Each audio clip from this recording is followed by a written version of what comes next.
So for this assignment, we're talking about the two films of 12 Years a Slave and Birth of a Nation. My partner Rebecca is talking about Birth of a Nation mostly, and I'm going to be talking mostly about 12 Years a Slave and how the two films depict slavery and for the time periods. So for the changing ideas of slavery, these two films had a more brutal representation of slavery than the other films that we've discussed in this class. They showed a more violent side of the master and slave relationships, and it was kind of hard to watch for most of these scenes. The rights of the slaves, especially in 12 Years a Slave, were very minimal. They had none, but the freed slaves even had not very many rights either. And Rebecca also talks about how immigration was the primary theme before these movies came out. Like, that's how the representation of slavery was. So for the 12 Years a Slave, I think it's best to give a summary of it before I start talking about all of the representations of slavery.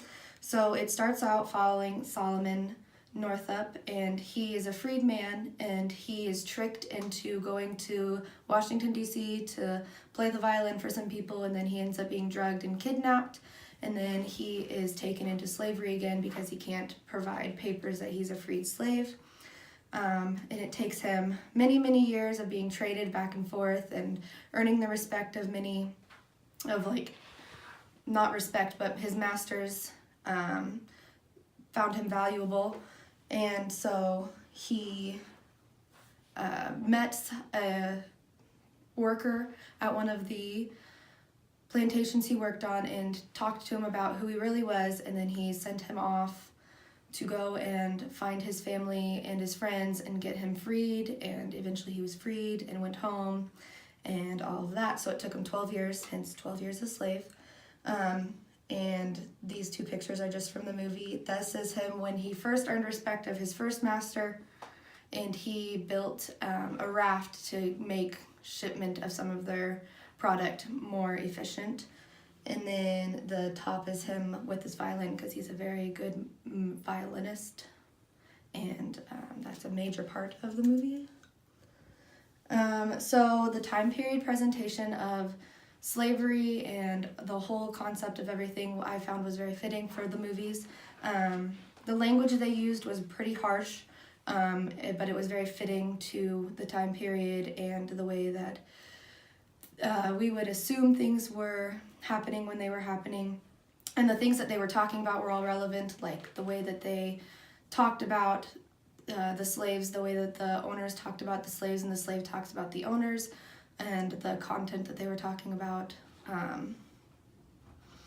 was just all really relevant. And the way that the owners presented themselves was very realistic to what you would assume they would be. They were very about property, and they can treat their property however they want throughout the whole film and in Birth of a Nation. So the presentation of slavery in these films, as I mentioned earlier, was very brutal. There was a lot of violence and mistreatment of the slaves throughout the entire movie. But the difference between the freed slaves and the freed people and the non-freed slaves was obvious, because you could see how Solomon was treated before he was a slave, and then when he became a slave again, you can just see the difference in the way people treated him. And at the end, when his friend came back to save him, it was very evident that the freed slaves were treated much better and actually had a little bit more say and were more respected in society. The master is always right, and is just something that I thought was very prevalent in this movie and in Birth of a Nation, that even if a slave was not doing something, if they were accused of it, they had to say that they did it or they would be beaten, but they were beaten anyway, so it's just better to just admit to something that you didn't do.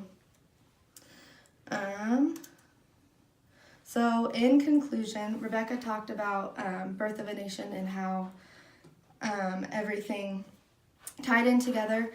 And so I'm going to talk about how the effect of the films when they were made had on the films themselves. Because these were both made in the 2000s and on, it was more about giving an accurate representation of slavery more than just the cinematic or typical view, trying to give a more personal storytelling kind of thing, like everything out there that you would need to know or want to know rather than just what everybody wants you to know.